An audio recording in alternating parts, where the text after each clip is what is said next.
Good morning everyone, আমি Manisha and welcome to my another new blog. সবাই ভালো আছেন আশা করছি, আর আমরাও খুব ভালো আছি। আগের পার্টেই দেখলেন আমরা বেরিয়ে পড়েছিলাম হিমাচল প্রদেশের ফেমাস ট্যুরিস্ট ডেস্টিনেশন কুফরির জন্য, আর আজকে হলো তার সেকেন্ড পার্ট। ওখানে গিয়ে কী করলাম, জিও কী করলো, সব নিয়ে আজকের ব্লগটা চলুন শুরু করা যাক। দেখতেই পাচ্ছি জিও তো অস্থির হয়ে যাচ্ছিলো 2-2.5 ঘন্টার জার্নি করার পর, আর এখন আমরা ক্রস করছি সিমলা। যত ওপরের দিকে যাচ্ছি বৃষ্টি এতটাই বাড়ছে, আর জানেন তো এত খারাপ ওয়েদারে আমাদের এই প্ল্যানটা করা একটাই কারণে, স্নোফল দেখার জন্য। খারাপ ওয়েদার না হলে কখনোই স্নোফল দেখা পসিবল না। আর দেখছেন সিমলাটা ক্রস করতেই ভিউটা পুরোপুরি চেঞ্জ হয়ে গেল। রাস্তার দুধারে অল্প অল্প করে এবার বরফের দেখাও পাওয়া যাচ্ছে।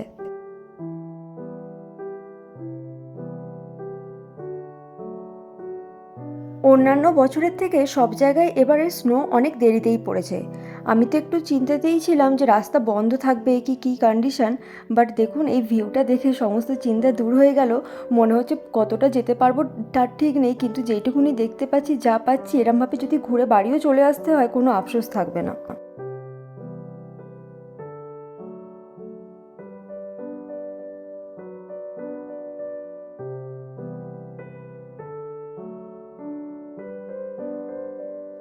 আর পৌঁছাতে প্রায় আধ ঘন্টার মতো বাকি।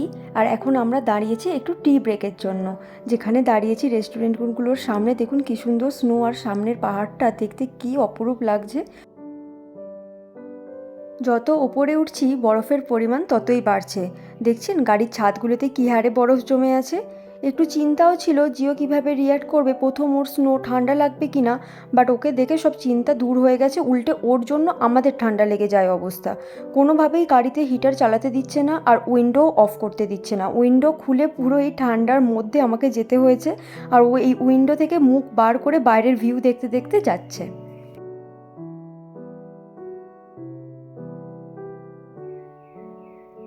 পাহাড়ের এই সৌন্দর্য আরও দ্বিগুণ হয়ে যায় এই লম্বা লম্বা সুন্দর পাইন আর ওক গাছগুলোর জন্য।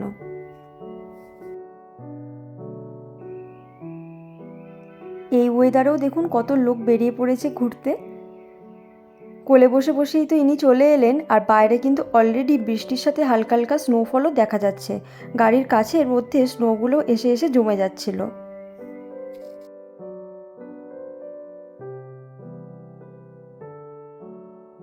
জিও যখন হিমাচল প্রদেশে আসে তখন ও অনেক ছোট ছিল, তাই এখানকার ওয়েদার ঠান্ডাও খুব ভালোভাবেই অ্যাডপ্ট করে নিয়েছে। তাই ওর দেখছি কোনো অসুবিধাই হচ্ছে না। গাড়িগুলোর স্পিড এখন সবারই খুব স্লো। রাস্তা এতটাই স্লিপারি না, এই স্নোয়ের ওপর যখন এই বৃষ্টি পড়ছে তো রাস্তাটা ওই জন্য আরও এত স্লিপারি হয়ে গেছে। আর আমরা অলমোস্ট পৌঁছেই গেছি। আর এই যে এখন কাঁচের ওপর হাত তুলে এইভাবে বাইরের দৃশ্য দেখছে। ওকে দেখবো না বাইরের দৃশ্য দেখবো সেটাই ভাবছি, এত মিষ্টি লাগছিল যে কী আর বলবো। এখান থেকে আর 200 মিটার, আর দেখছি নিচে আর কোনো রোড দেখা যাচ্ছে না, পুরো রাস্তাটাই বরফে কভার হয়ে গেছে। এখানটা খুব স্লোভাবে ড্রাইভার দাদা আমাদের নিয়ে যাচ্ছিলেন, কারণ একটু এদিক ওদিক হলেই একদম বিপদ চলে আসবে। এখানে আর কিচ্ছু দেখাই যাচ্ছিল না, চারিদিকে রাস্তায় এতটাই স্নো পড়ে কভার হয়ে আছে। এই যে চারিদিকটা দেখছেন, এর ওপর দিয়ে গাড়ি চালিয়ে উনি আমাদের সাবধানে নামিয়ে দিলেন। চলুন এবার বাকিটা দেখাই কি আছে এখানে। কিরে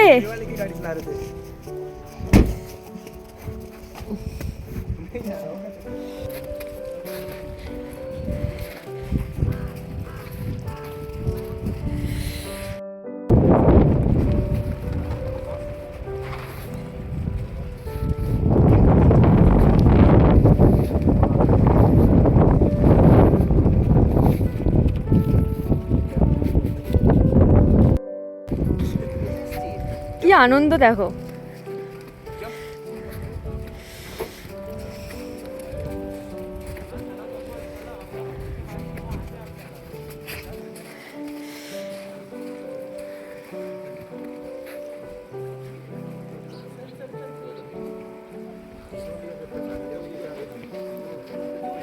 জিওর এই আনন্দটা দেখার জন্যই এত কষ্ট করে ওকে নিয়ে আসা। আর বাড়ি থেকে যে খাবারটা এনেছিলাম ওকে স্নোয়ের ওপরই দিলাম।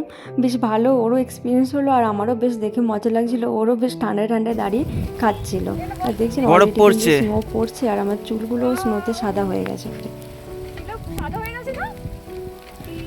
চুল চুলে তো দেখি, চুলে বরফ পড়ে আছে।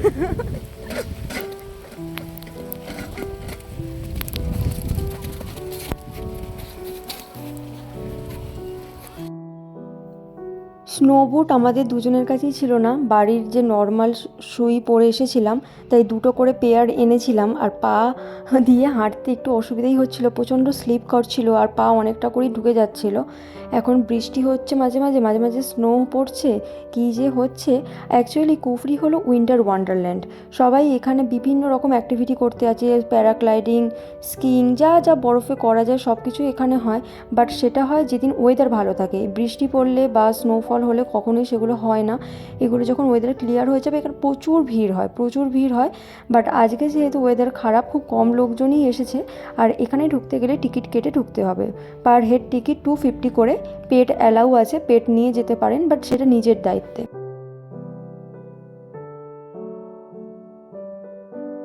কি রে, কি মজা, কি মজা।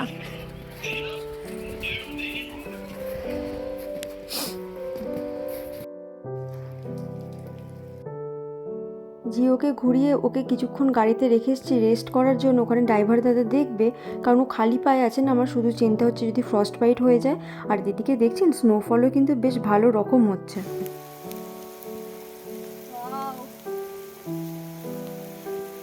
এদিকে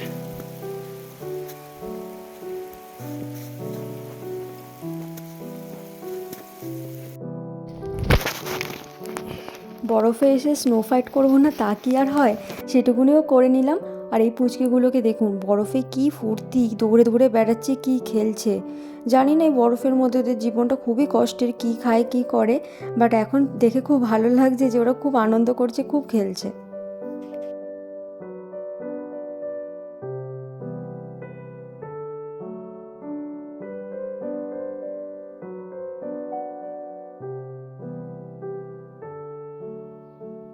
এতক্ষণ বরফে দৌড়াদৌড়ি করে এতটাই এবার ঠান্ডা লাগছে, এবার একটু চা কফি লাগবেই। সিঁড়িগুলো দেখছেন কি স্লিপারি হয়ে আছে, পা দিলেই মনে হচ্ছে পড়ে যাব। একটু কফি খেয়ে আবার শরীরটা গরম করে নিয়ে চলুন বাকি মজাটুকুও করে নিই।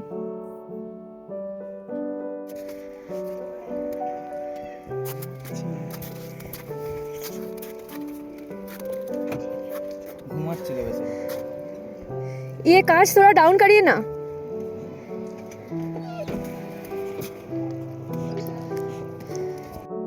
মাম্মা ঘুমিয়ে নিয়েছো, ঘুমিয়ে নিয়েছো তুমি?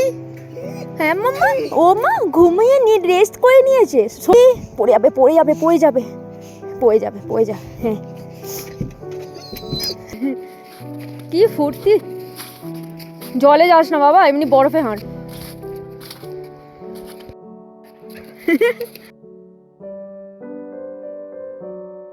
সারা দিন খুব সুন্দর সময় কাটালাম, তাও বাবার জিওর সাথে। চলুন এবার তাহলে ধীরে ধীরে বাড়ি ফেরা যাক।